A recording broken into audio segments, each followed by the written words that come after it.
La vérité est que la vie est faite avec un cocktail de bonheur, de peine, de joie, de rire et des larmes. Ça ne veut pas dire que elle est difficile. Non. Moi, je ne suis pas d'accord que la vie est difficile. Selon moi, et que la vie est complexe. C'est différent. C'est différent entre complexe et difficile. Je pense qu'on a tendance à mélanger sa complexité. Oui, la vie est faite avec un cocktail de mélange, de peine, des moments de joie, des moments de larmes, des moments de rire, des moments de bonheur, confort et douleur. Est-ce qu'on peut l'accepter? C'est pas évident à accepter, je dois avouer. Mais la seule issue qui nous mènera à une bonheur durable, à une sérénité durable, c'est de l'accepter avec son cocktail de mélange. Ces moments de peine et ces moments de douleur. Et ces moments de joie, de partage, des rires, des larmes. Sous mes précédentes vidéos, je t'ai partagé mon histoire. Et je continue à te le partager. Pas parce que je suis une victime de la vie, pas parce que je suis malheureux. Du tout. Je te partage mon histoire parce que dans ces moments de peine, dans ces moments difficiles, c'est ces moments-là où j'ai grandi. C'est là où j'ai trouvé ma force. C'est là où j'ai trouvé ma résilience. En un seul mot, ces moments de peine, ces moments de larmes, ces moments incertains ont fait de moi ce que je suis aujourd'hui. Et pour être honnête, si c'était à refaire, je ne changerai iota de tout ce que j'ai traversé. Parce qu'ils m'ont amené là où je suis aujourd'hui. Tous ces événements, toutes ces circonstances m'ont amené là où je suis aujourd'hui. Et je suis satisfaite de là où je suis. Tout en cherchant à être plus. J'ai débarqué de Paris pour atterrir à Bordeaux. J'arrive à Bordeaux. La copine, elle est venue me chercher à la gare.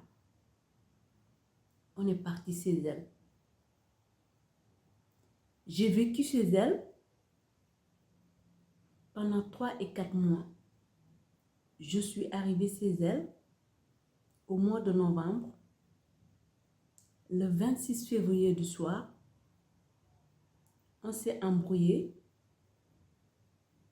Elle m'a mis dehors pour des raisons bêtes et cons. Bref, je suis sortie chez elle sans aucune connaissance où j'y vais avec mes valises à 23 h du soir. J'ai pris mes affaires. Je suis partie en centre-ville à Bordeaux,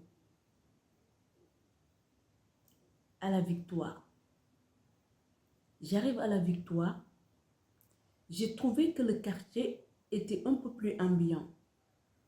Donc déjà, je me suis dit, c'est beaucoup plus rassurant de dormir là où il y a du monde autour de toi que là où il n'y a personne.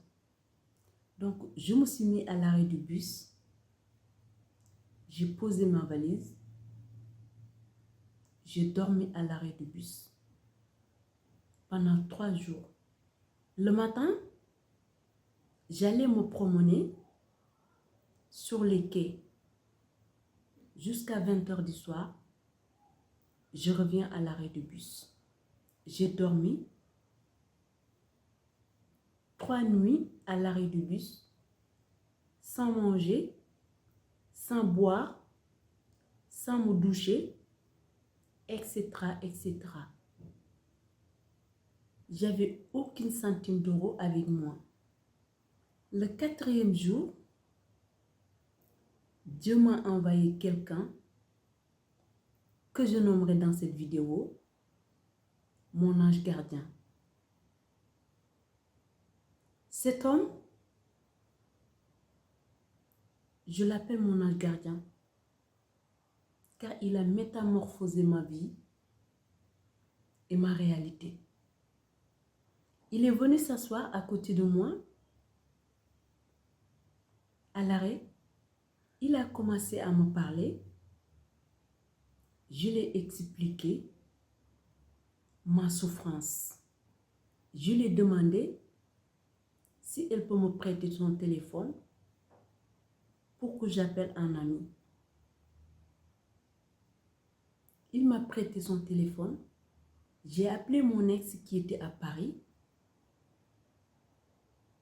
Lui aussi, il fait partie de mes anges gardiens. Je l'ai appelé.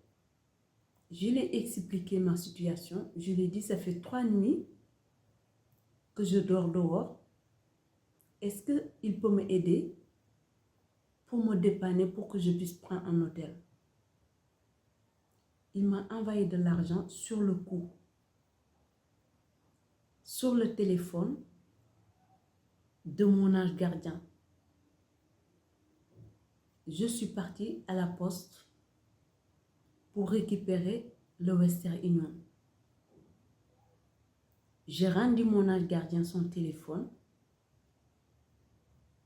et j'ai acheté un abonnement, Lika Mobile. Je l'ai mis sur mon téléphone pour pouvoir appeler ma famille. J'ai appelé ma mère. Je lui ai expliqué que je dormais dans un arrêt du bus.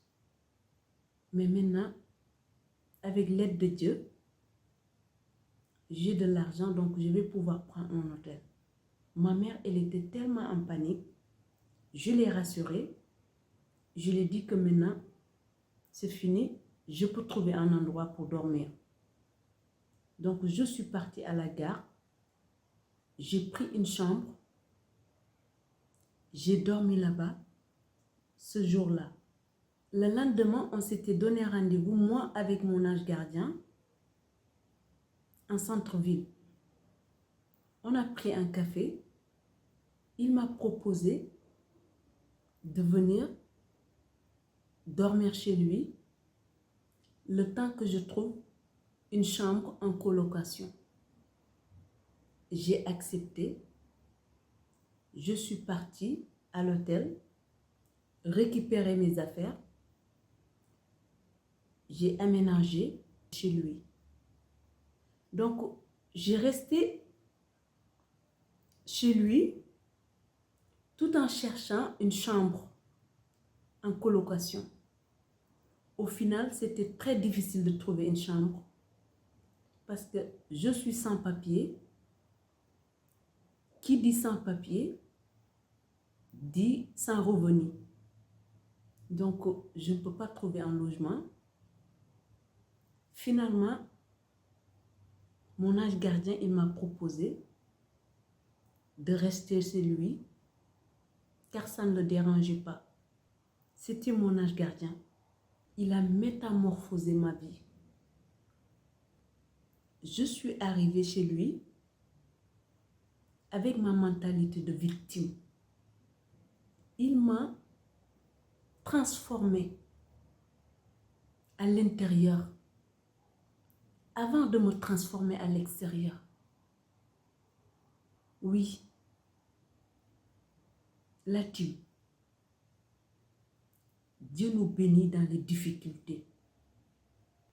En tout cas, de mon cas personnel, il m'a béni dans les moments pénibles. Il m'a béni dans les moments douloureux. Il m'a béni dans les moments où mes larmes coulaient. Je vous donne rendez-vous mercredi prochain pour vous expliquer comment il m'a transformé à l'intérieur de moi. Comment il a métamorphosé mon psychologie. Rendez-vous mercredi prochain. Soyez bénis là-dessus. Telle était l'histoire de la lionne de Dieu. En attendant, je prie le bon Dieu pour qu'elle mette des lumières sur ton chemin. Bisous.